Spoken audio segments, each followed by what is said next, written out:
জুমার দিন, মোবারক দিন, আমরা মসজিদে এসে উপস্থিত হতে পেরেছি। এই জন্য আল্লাহ তাআলা শুকরিয়া আদায় করি, আলহামদুলিল্লাহ। আজকের আলোচ্য বিষয় হচ্ছে নবী রাসূলগণের উপর ঈমান। আমরা যে নবী রাসূলগণের উপর ঈমান আনব, এর ব্যাখ্যা কি, কোন ধরনের ঈমান আনব, নবী রাসূলগণ সম্পর্কে কেমন বিশ্বাস পোষণ করব, তাদের সম্পর্কে আমরা কি কি আকীদা রাখবো, এই সম্পর্কে আলোচনা।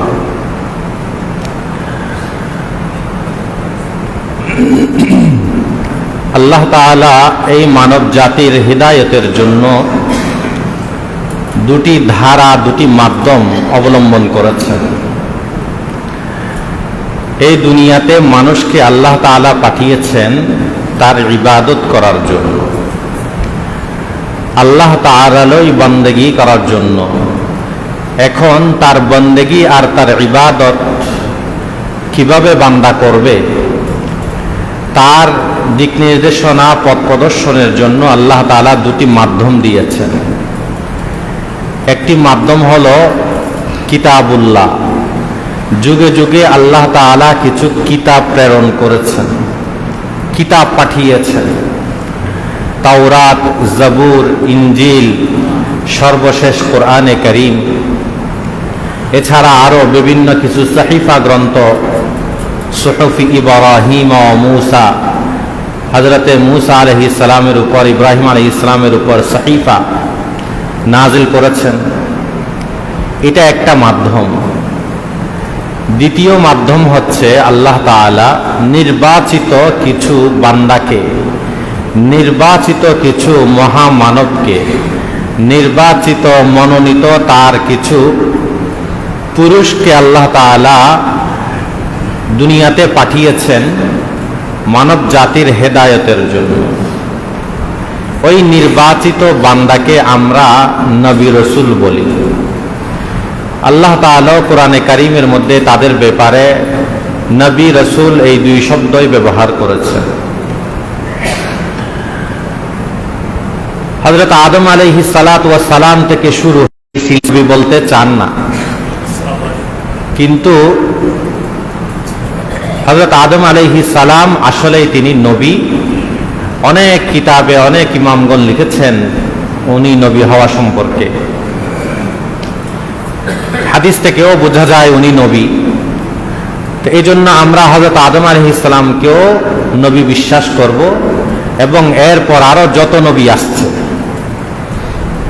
কত সংখ্যা এদের, যত নবী আসছে, কত নবী আসছে সেটা আমাদের জানা নেই। কোরআনের মধ্যে মাত্র 25 জন নবীর কথা সুস্পষ্টভাবে উল্লেখ হয়েছে, নাম উল্লেখ হয়েছে 25 জন। আর বাকি রাসূল, নবী, এদের সম্পর্কে কোরআনে নেই। হাদিস থেকেও দুই একজন নবীর কথা জানা যায়। কোরআনের মধ্যে আল্লাহ তাআলা এতটুকু বলেছেন, ওয়া রুসুলান ক্বাদ কাসাসনাহুম আলাইক ওয়া রুসুলান লাম নাকাসুসহুম আলাইক। নবী, আমি আপনাকে অনেক রসুলের ঘটনা বলেছি, জানিয়ে দিয়েছি। আবার এমন অনেক নবী রসুল আছেন যাদের ঘটনা আমি আপনাকে বলিনি, জানাইনি। তাহলে এখান থেকেও বোঝা যায় না কেমন নবী রসুল, তার সংখ্যা কত, এই দুনিয়াতে আল্লাহ পাঠিয়েছেন, এটা জানা যায় না। আল্লাহ রসুলের হাদিস থেকেও সহিহ সনদে, বিশুদ্ধ সূত্রে কোনো নির্দিষ্ট সংখ্যা জানা নেই। আগেও বলেছিলাম আমি, অনেক বক্তা বলে থাকেন 2,24,000 নবী দুনিয়াতে এসেছেন, এমন কোনো বর্ণনা নেই। 1,24,000 কিংবা মতান্তরে 2,24,000 এভাবে বলেন, কিন্তু 2,24,000-এর কোনো বর্ণনা কোরআন হাদিসে কোথায়ও নেই।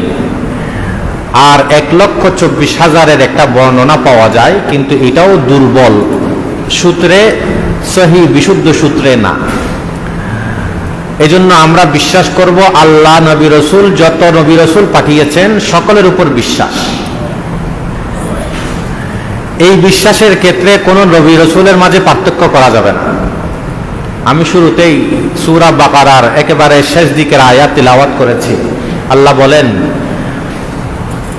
আমানার রাসূলু বিমা উনজিলা ইলাইহি মির রাব্বিহি ওয়াল মুমিনুন কুল্লুন আমানা বিল্লাহি ওয়া মালাইকাতিহি ওয়া কুতুবিহি ওয়া রুসুলিহি লা নুফাররিকু বাইনা আহাদিম মির রুসুলিহি।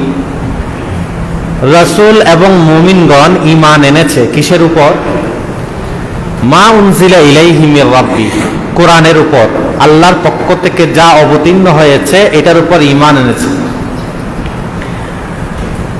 কুল্লুন আমানা বিল্লাহি ওয়া মালাইকাতিহি ওয়া কুতুবিহি ওয়া রুসুলিহি, এবং প্রত্যেকেই আমাদের নবী মুহাম্মদুর রাসূলুল্লাহ সাল্লাল্লাহু আলাইহি ওয়াসাল্লাম তিনিও মুমিনরাও প্রত্যেকেই ঈমান এনেছে আল্লাহর উপর, তার কিতাবের উপর, ফেরেশতার উপর এবং রসুলগণের উপর।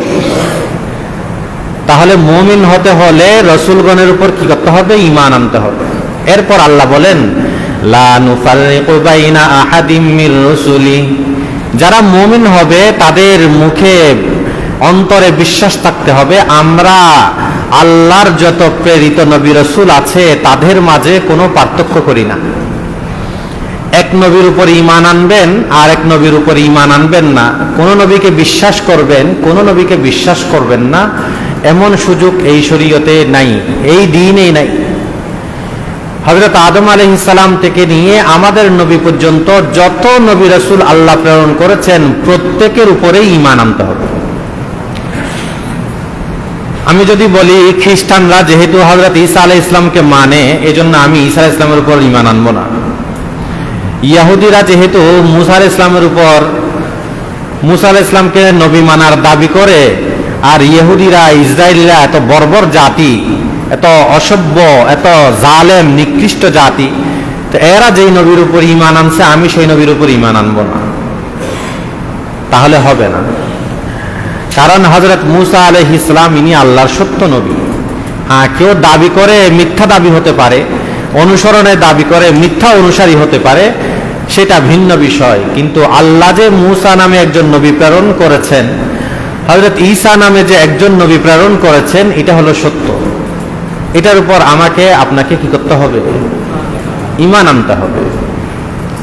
ইমাম আবু হানিফা রাহমাতুল্লাহি আলাইহি লিখেছেন, কেউ যদি বলে আমি সকল নবী রাসূলের উপর ঈমান আনলাম, তবে হযরত মুসা আর ঈসা এই দুইজন নবী কিনা আমার জানা নেই, এর উপর আমি ঈমান আনি না।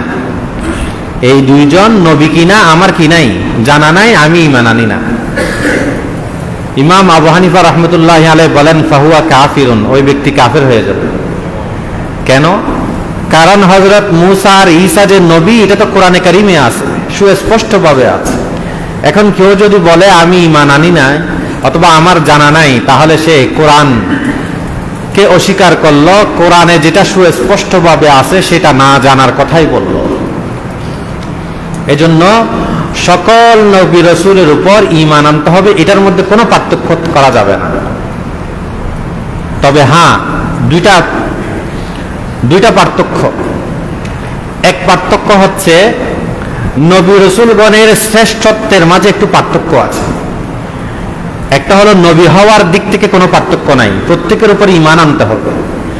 আর এক হলো নবী, সকলেই আল্লাহর নবী, সকলেই আল্লাহর রাসূল, কিন্তু কেউ একটু অন্যজনের চেয়ে একটু শ্রেষ্ঠ, মর্যাদা বেশি, এই ধরনের পার্থক্য আছে। এটাও বিশ্বাস করতে হবে, কারণ এটাও আল্লাহ তাআলা বলেছেন, তিলকার রুসুলু ফাদ্দালনা বা'দাহুম আলা বা'দ।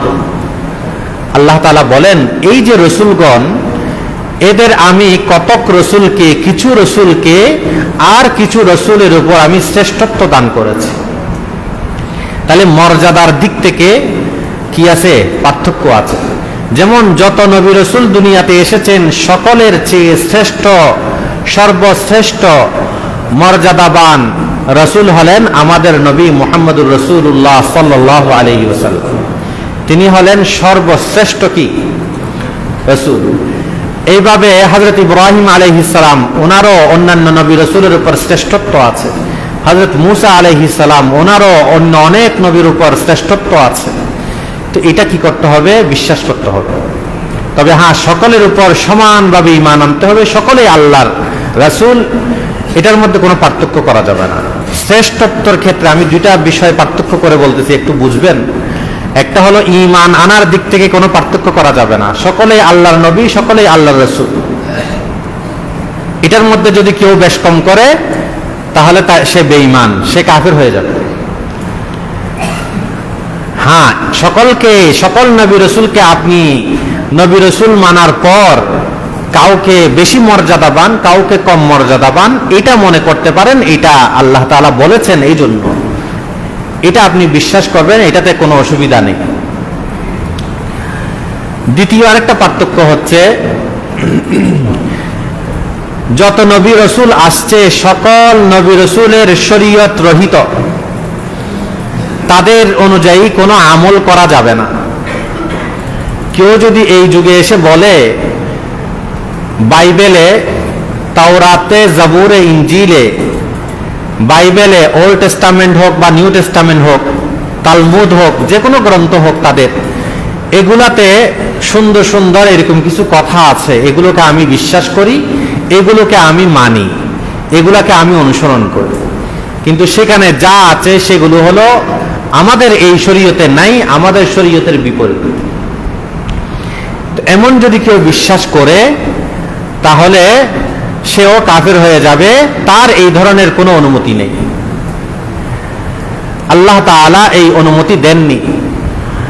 আমাদের নবী যখন আসছেন তার মাধ্যমে অতীতের সকলের শরীয়ত রহিত হয়ে গেছে, একমাত্র আমাদের নবীর উপরেই ঈমান আনতে হবে, ওনারই অনুসরণ করতে হবে। সহিহ মুসলিম শরীফের হাদিসে হযরত আবু হুরায়রা রাদিয়াল্লাহু তাআলা আনহু বলেন, قال رسول الله صلى الله عليه وسلم والذي نفس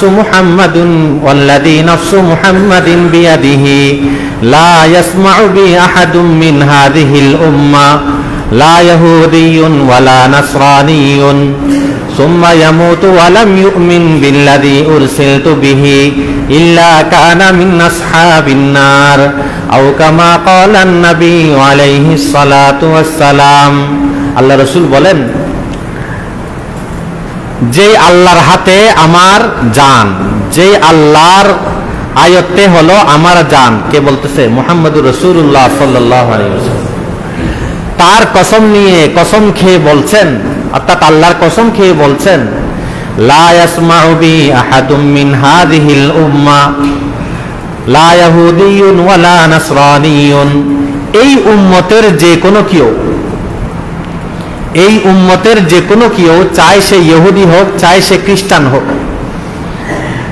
চাই সে বৌদ্ধ হোক, চাই সে হিন্দু হোক, চাই সে অন্য কোনো ধর্মাবলম্বী হোক, যে কোনো কেউ আমার নবীর ব্যাপারে শুনবে, ইনি একজন নবী আসছেন, শেষ নবী, তার ব্যাপারে শুনেছে, সুম্মা ইয়ামুতু ওয়া লাম ইউমিন বিল্লাযী উরসিলতু বিহি, শোনার পরেও সে আমার নবীর উপর ঈমান আনে নাই, বরং দুনিয়া থেকে চলে গেছে, মারা গেছে, মৃত্যুবরণ করেছে, এমন যদি হয়, আল্লাহ রাসূল বলেন, ইল্লা কানা মিন আসহাবিন নার, ওই ব্যক্তির ঠিকানা হলো সোজা জাহান্নাম। ওই ব্যক্তির ঠিকানা হলো কি? সোজা জাহান্নাম। তো আল্লাহর নবী যখন আসছেন তখন এই আল্লাহর নবীর ব্যাপারে যে শুনেছে, যে জেনেছে, তাকে তার উপর ঈমান আনতে হবে, তার শরীয়তকেই অনুসরণ করতে হবে। আল্লাহ তাআলা প্রত্যেক উম্মতের জন্য প্রত্যেক নবীর যুগে আলাদা আলাদা শরীয়ত দিয়েছেন। যেই শরীয়ত সেই যুগে চলে, পরের যুগে চলে না। আল্লাহ তাআলা সূরা মাইদাতে বলেন, লিকুল্লিন জাআলনা মিনকুম শিরআতাও ওয়া মিনহাজা, আমি প্রত্যেক উম্মতের জন্য আলাদা আলাদা শরীয়ত, শরীআতান ওয়া মিনহাজা, চলার কি দিয়েছি? পদ্ধতি দিয়েছি, শরীয়ত দিয়েছি, আমল দিয়েছি, যা এক নবীর আমল আর এক নবীর উম্মতের সাথে কি হয় না, মিলে না। আমি একটা দুটো উদাহরণ দেই, তাহলে বিষয়টা পরিষ্কার হবে। যেমন হযরত আদম আলাইহিস সালাতু ওয়াস সালামের যুগে কি ছিল? ভাই বোনে বিবাহ করা বৈধ ছিল, কিন্তু পরবর্তীতে ভাই বোনে বিবাহ এটা কি হয়ে গেছে? হারাম হয়ে গেছে, রহিত হয়ে গেছে। এটা হলো একটা কি? শরীয়ত। হযরত মূসা আলাইহিস সালামের যুগে কিছু শরীয়তে ছিল কঠিন বিষয়, নাপাকি যদি কাপড়ে লাগে সেই কাপড় একেবারে কেটে ফেলতে হতো। আবার হযরত ঈসা আলাইহিস সালামের যুগে ছিল অনেক কিছু হালকা, যেগুলো আমাদের এই শরীয়তে কঠিন। আরেকটা উদাহরণ দিই যেটা আমাদের সমাজের সাথে সম্পর্কিত। হযরত আদম আলাইহিস ইসলাম সহ অন্যান্য নবীগণের যুগে সম্মানের সেজদা দেওয়া বান্দাকে জায়েজ ছিল, বৈধ ছিল। আগে বুঝেন, সেজদা হলো দুই প্রকার। কয় প্রকার? এক সেজদা হলো ইবাদতের সেজদা, কাউকে রব মেনে, কাউকে সৃষ্টিকর্তা মেনে, ইবাদতের উপযুক্ত মেনে তাকে কি করা? সেজদা করা, যেটা আমরা নামাজের সেজদা দিই, শুকরের সেজদা দিই। এটা হলো কাউকে রব মেনে, ইবাদত মেনে কি করা? সেজদা করা। এই সেজদা আল্লাহর জন্য নির্ধারিত। সকল যুগে এই সেজদা হলো শিরিক, কুফর যদি অন্য কেউর জন্য দেওয়া হয়। কথাটা বুঝেন ভালো করে। ইবাদতের সেজদা সেই আদমের যুগে হোক, মূসার যুগে হোক, আমাদের নবীর যুগে হোক, যেই যুগেই হোক না কেন, ইবাদতের সেজদা আল্লাহ ছাড়া অন্য কাউকে দেওয়া কি? হারাম না? কি আরো উপরে? শিরিক, কুফর। ঠিক আছে? আর যে জিনিসটা শিরিক কুফর হয় সেটা সব যুগেই এক ধরনের, এটার মধ্যে কোনো পার্থক্য নাই। যেটা আগের থেকে কুফর শিরিক সেটা এই যুগেও কুফর শিরিক, যেটা এই যুগে কুফর শিরিক সেটা আগেও ছিল কুফর শিরিক। কুফর শিরিকে কখনো পরিবর্তন হয় না। কুফর শিরিক দুনিয়া উল্টে গেল একরকম থাকে, কারণ কুফর মানে আল্লাহর অবাধ্যতা, আল্লাহর অস্বীকৃতি, আল্লাহর অবিশ্বাস। আর শিরিক মানে আল্লাহর সাথে শরীক স্থাপন। এটা কোনো যুগেই জায়েজ নাই। এজন্য কুফর শিরিকের কোনো পরিবর্তন নাই, সব যুগে একই ধরনের। এই সেজদা কোনো যুগে জায়েজ ছিল না, বরং হারাম না, হারামের ঊর্ধ্বে আরো কাফের হওয়া, কি হওয়া? মুশরিক হওয়া। এটা হলো এক সেজদা। আর এক সেজদা হলো সম্মানের জন্য সেজদা করা। কেউ একজন আসছে, বড় একজন ব্যক্তি আসছে, তো তার সম্মানে আমরা এখন দাঁড়াই যাই। তো মাইজবান্ডারিতে গেলে দেখবেন পীর বাবা যখন ঢুকে, আমি নিজে দেখছি, আবার কারোর শোনা কথা বলতেছি না, আমি নিজে দেখছি অনেক আগে, আজ থেকে প্রায় 15-17 বছর আগের কথা, না 20 বছর আগের কথা। আমি গেছি, তখন পড়তেছি, তখন দেখার জন্য গেছি আর কি এরা কি করে। ঠিক আছে? তো একজন পীর বাবা দেখলাম ভিতর থেকে আসছে, আর সামনে সমানে 10-12 জন হবে, সকলেই সেজদাই লুটে পড়ছে ওই পীর বাবার সম্মানে। এটা হলো সম্মানের সেজদা, তাজিমি সেজদা, অভিবাদনের সেজদা। ঠিক আছে?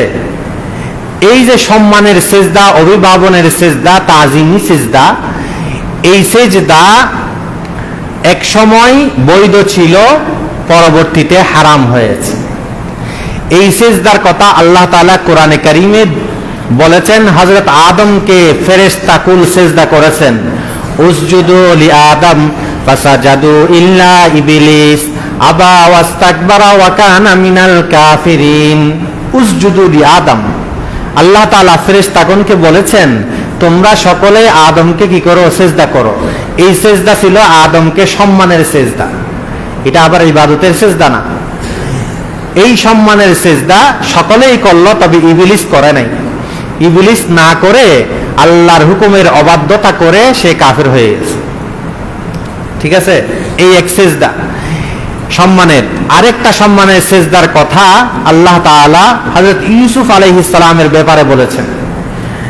হযরত ইউসুফ আলাইহিস সালাম একদিন স্বপ্নে দেখলেন, ইয ক্বালা ইউসুফু লি আবিহি ইয়া আবাতি ইন্নী রাআইতু আহাদা আশারা কাওকাবান। আমি একদিন স্বপ্নে দেখলাম, পিতাকে বলছেন, পিতা আমি স্বপ্নে দেখলাম যে 11টা তারকা আমাকে কি করতেছে? সেজদা করতে। কি আমাকে সেজদা করতেছে। হযরত ইয়াকুব আলাইহিস সালাম ছিলেন ইউসুফ আলাইহিস সালামের পিতা। তো ইয়াকুব আলাইহিস সালাম এটার ব্যাখ্যা করেছিলেন, পরবর্তীতে সেটার প্রতিফলন হয়েছিল, লম্বা ঘটনা। হযরত ইউসুফ আলাইহিস সালামকে ভাইয়েরা মিলে কূপে ফেলেছিল, পরবর্তীতে হযরত ইউসুফ আলাইহিস সালামকে একজনের তুলে নিয়ে গেছিল, তিনি পরে মিশরের কি হয়েছিলেন, ক্ষমতাধর হয়েছিলেন, খাদ্যমন্ত্রী কিংবা এরকম ব্যবস্থাপনার সাথে জড়িত কোন একটা মন্ত্রণালয়ের দায়িত্ব ছিলেন তিনি। তো পরবর্তীতে মিশরে দুর্ভিক্ষ দেখা দিয়েছিল, এই ভাইয়েরা সেখানে গিয়েছিল, লম্বা ঘটনা সূরা ইউসুফে আছে। তো সেখানে শেষে, সূরা ইউসুফের শেষে আছে ওয়াখাররু লাহু সুজদাা, সকল ভাই যে অপরাধ করেছে, ইউসুফ আলাইহিস সালামকে যে ফেলে দিয়েছিল, পরবর্তীতে তারা অনুতপ্ত হয়ে হযরত ইউসুফ আলাইহিস সালামের কাছে এসেছিল, সকলেই এসে হযরত ইউসুফ আলাইহিস সালামকে কি করেছে, সেজদা করেছে। এই সেজদার কথাও আসছে কোরআনে কারীমে। এই দুইটা সেজদার কথা যে আসছে, এগুলো হলো সম্মানের সেজদা। এই সম্মানের সেজদা আমাদের নবীর যুগে, কার যুগে? আমাদের নবীর, শেষ নবীর যুগের আগে যত শরীয়ত ছিল, যত নবীর যুগ ছিল, সেখানে বৈধ ছিল, জায়েজ ছিল। কিন্তু আমাদের নবীর যুগে এসে আল্লাহ তাআলা এটাও কি করে দিয়েছেন, হারাম করে দিয়েছেন। সম্মানের সেজদা এটাও কি করে দিয়েছেন, হারাম করে দিয়েছেন। আচ্ছা, আমার কথা যদি বুঝে থাকেন তাহলে একটু স্পষ্ট করে বলবেন, সেজদা কয় প্রকার? একটা হলো সম্মানের সেজদা। এই সম্মানের সেজদা কি কোনো কালে জায়েজ ছিল? ছিল না। এইটা সব যুগেই হারাম না কুফর শিরিক? কুফর শিরিক, সব যুগেই সর্ব অবস্থায় এটা কুফর শিরিক, ইবাদতের সেজদা। আর সম্মানের সেজদা সেটা কোন যুগে জায়েজ ছিল? আমাদের নবীর আগের যুগে, হযরত আদমের যুগে, হযরত ইউসুফের যুগে, আরো অন্যান্য যুগে কি ছিল, বৈধ ছিল।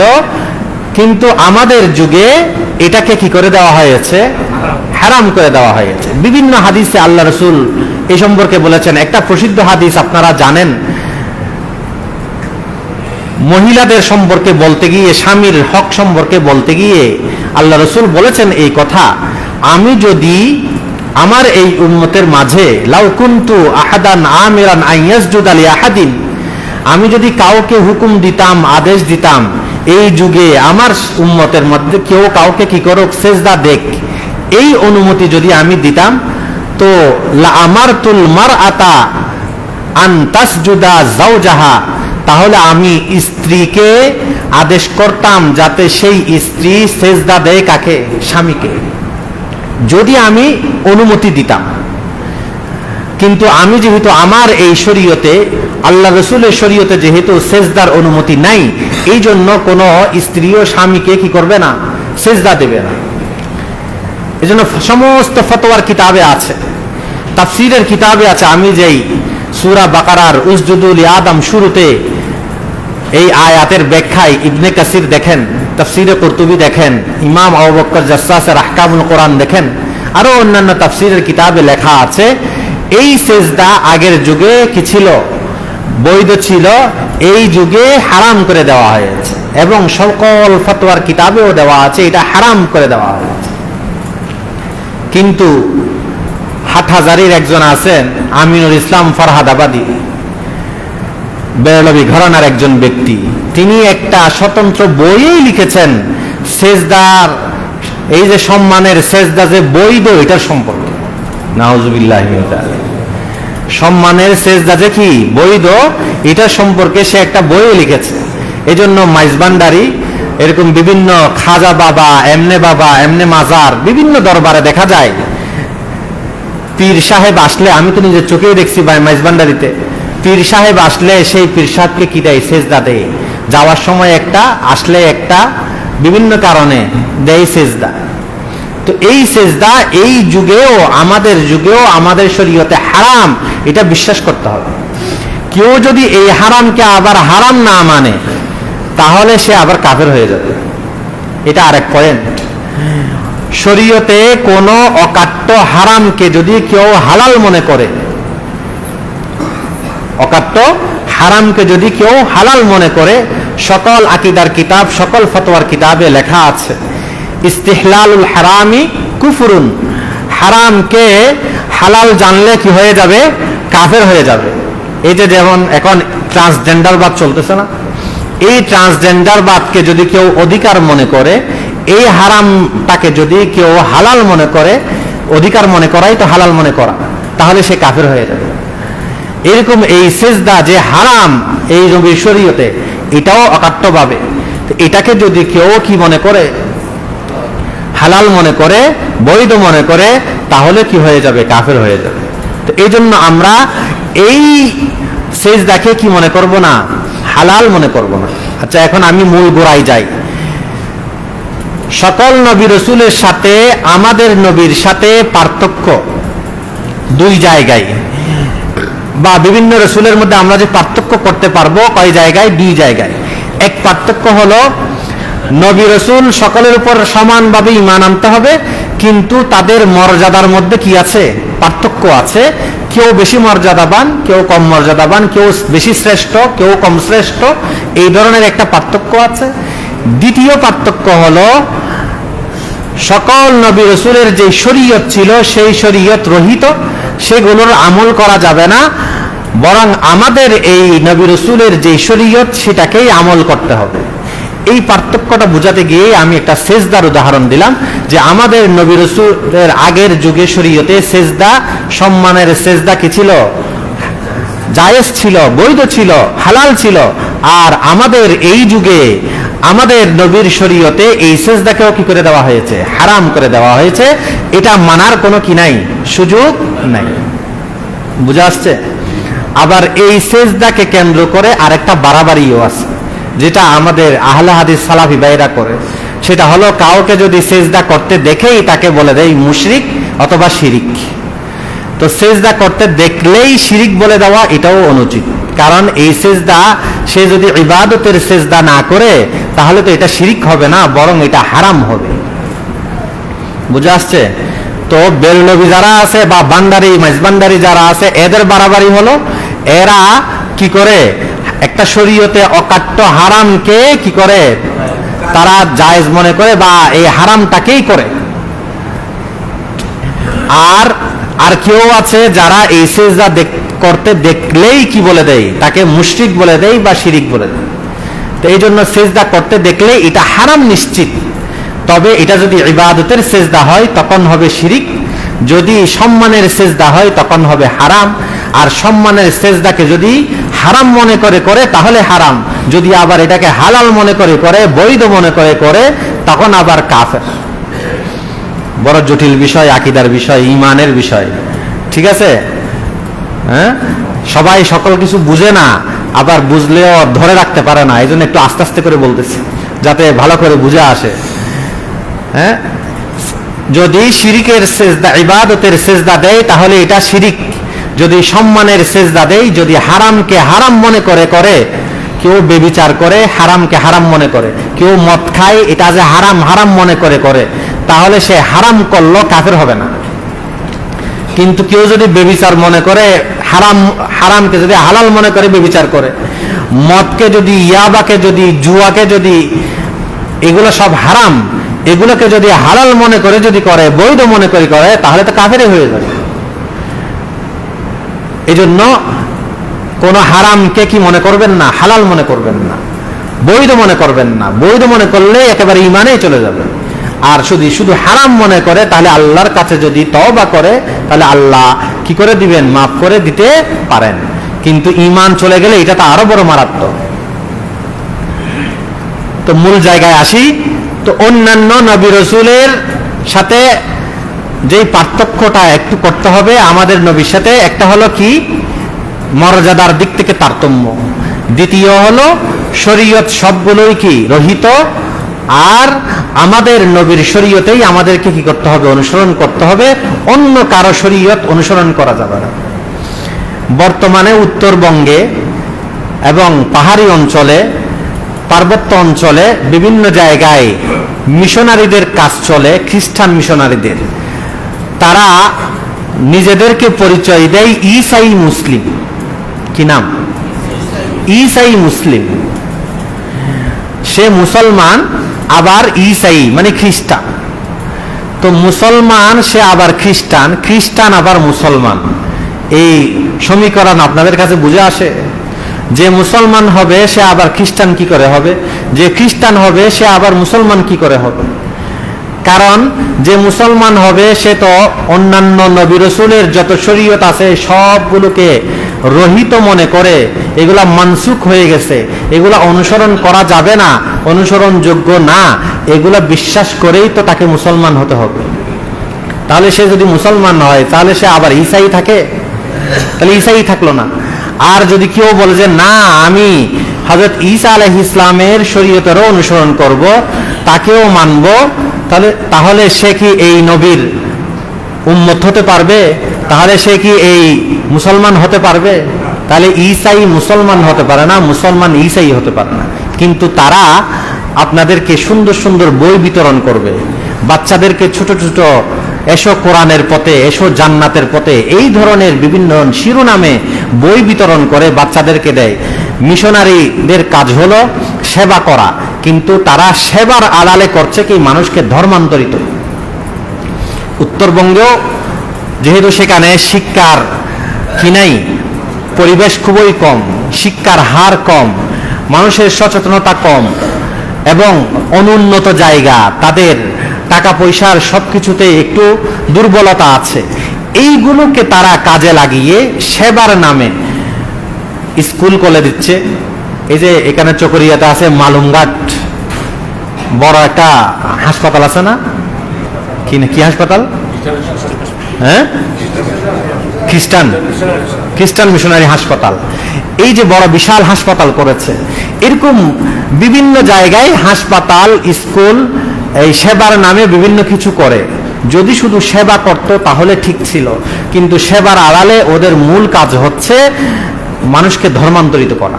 এই বছর দুয়েক আগেও ময়মনসিংহের হালুয়াঘাটে এরকম খ্রিস্টান মিশনারিরা অনেক মেয়েদেরকে কি করেছে, খ্রিস্টান করেছে, মুসলিম নারীদেরকে, সেবার আড়ালে, এনজিও কার্যক্রমের আড়ালে।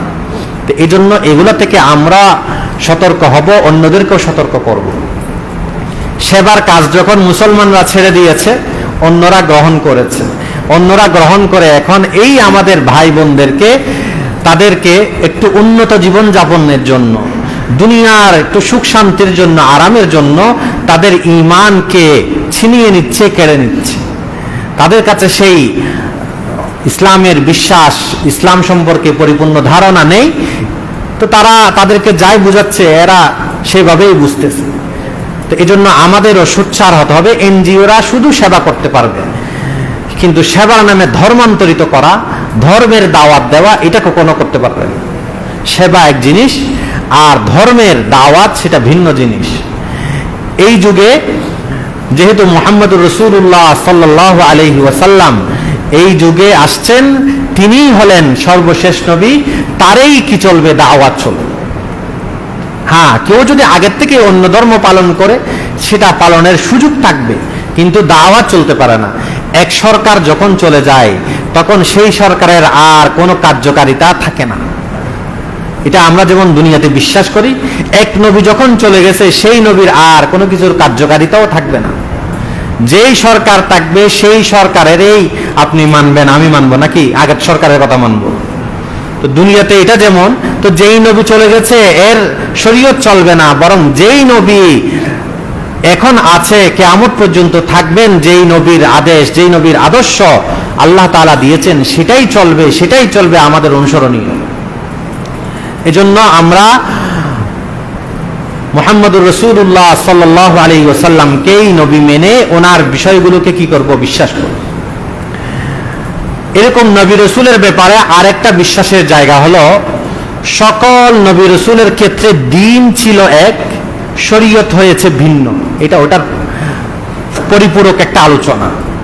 সকল নবী রাসূলের দ্বীন আমি বুঝাবো দ্বীনটা কি জিনিস। দ্বীন ছিল এক, কিন্তু শরীয়ত ছিল কি ভিন্ন, মানে আমল ছিল ভিন্ন ভিন্ন, কিন্তু দ্বীন ছিল এক। দ্বীন কি জিনিস?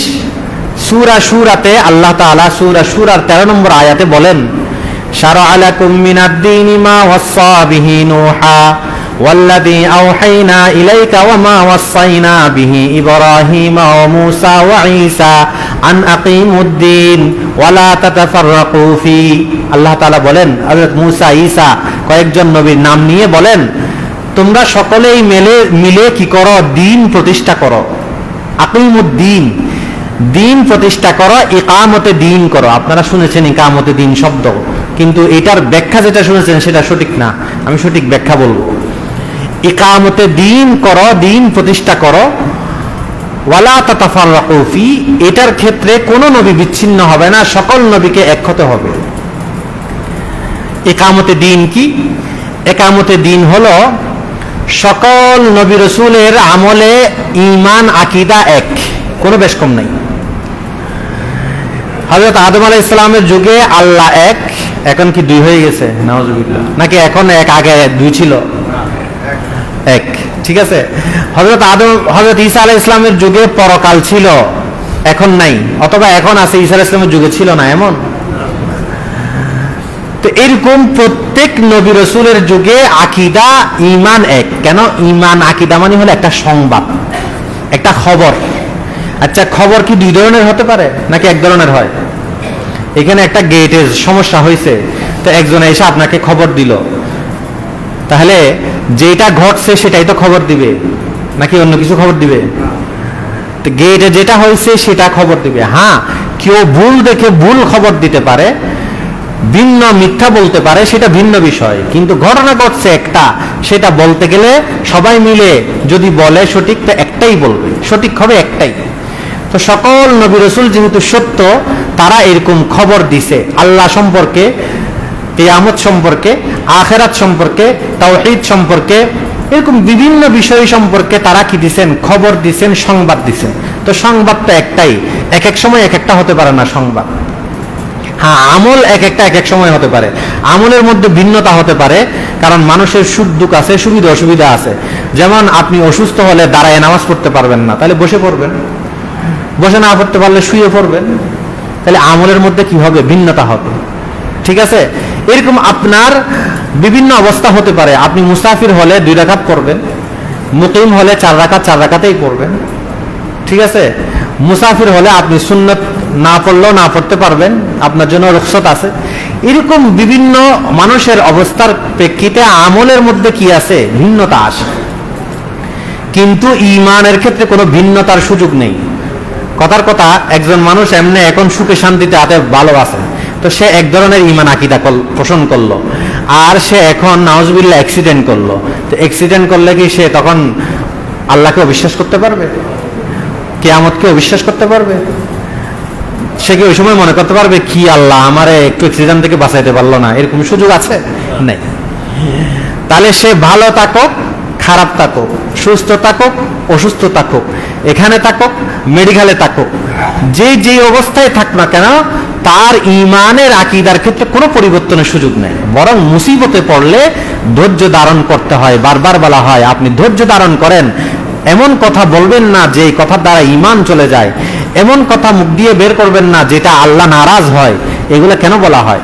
বারবার এই জন্য বলা হয় যাতে আপনি ধৈর্য ধারণ করেন, কারণ এই অবস্থায়ও আপনাকে ঈমানের উপর থাকতে হবে, এই অবস্থায়ও আপনাকে সঠিক আকীদার উপর থাকতে হবে। কিন্তু আমলের ক্ষেত্রে আপনি দাঁড়াতে পারতেছেন না, শুয়ে পড়তে পারতেছেন। এই জন্য আমলের মধ্যে ভিন্নতা হয়, ঈমানের ক্ষেত্রে কোনো কি নাই? ভিন্নতা নাই। তো সকল নবী রাসূলের দ্বীন এক মানে ঈমান আকীদা এক। দ্বিতীয় হলো সকল নবী রাসূলের নৈতিকতার জায়গাগুলো, এগুলোর মধ্যে সকলেই এক।